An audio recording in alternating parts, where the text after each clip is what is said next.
Kwesi stumbled into a neighboring village, begging for food and shelter. But word of his crimes had spread like wildfire. "We do not harbor murderers here," the villagers spat, chasing him away with sticks and stones. As the days turned to weeks, Kwesi became a shadow of his former self.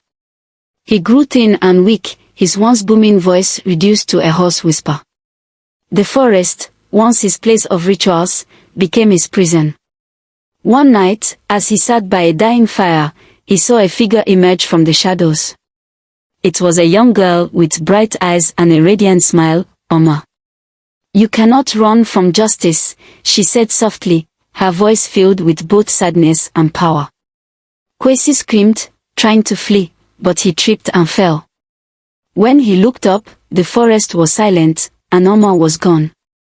But something had changed. His strength was gone, his will to live shattered. The next morning, hunters from a distant village found his lifeless body near the riverbank. The news reached Adumesa, and though some felt relief, others simply prayed. "May his soul find the peace he never gave us," Nana Ose said, closing the chapter on Kwesi's story forever.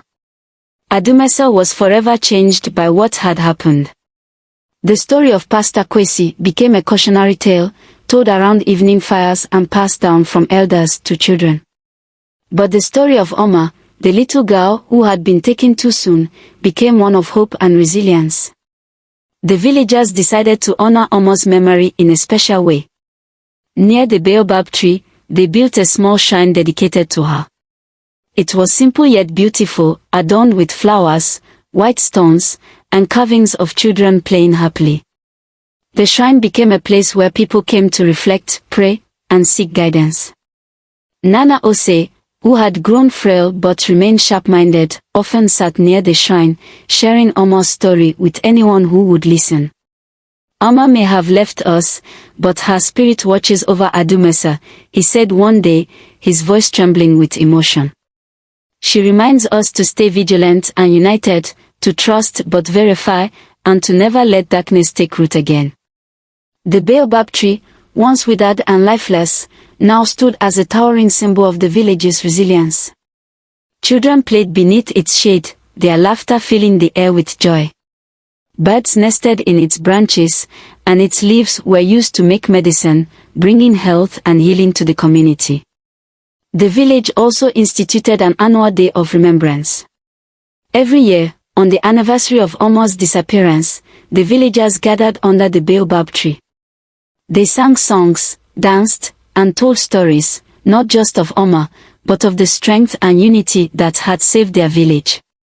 The new church, humble and welcoming, became a place of true worship.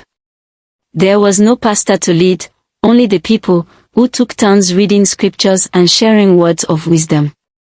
"We need no one to stand between us and the Creator," Nana Ose would say, and the villagers agreed wholeheartedly. Oma's legacy lived on not just in the shrine, but in the hearts of the people. She became a symbol of light in the face of darkness, of innocence triumphing over evil. Adumesa had been tested, but it had emerged stronger, wiser, and more united than ever before. And so, life in Adumesa continued, not as it had been before, but as something better, richer with love, guarded with wisdom, and filled with a deeper understanding of what it meant to truly protect one another. The story of Oma became a legend, ensuring that future generations would never forget the importance of vigilance, community, and truth.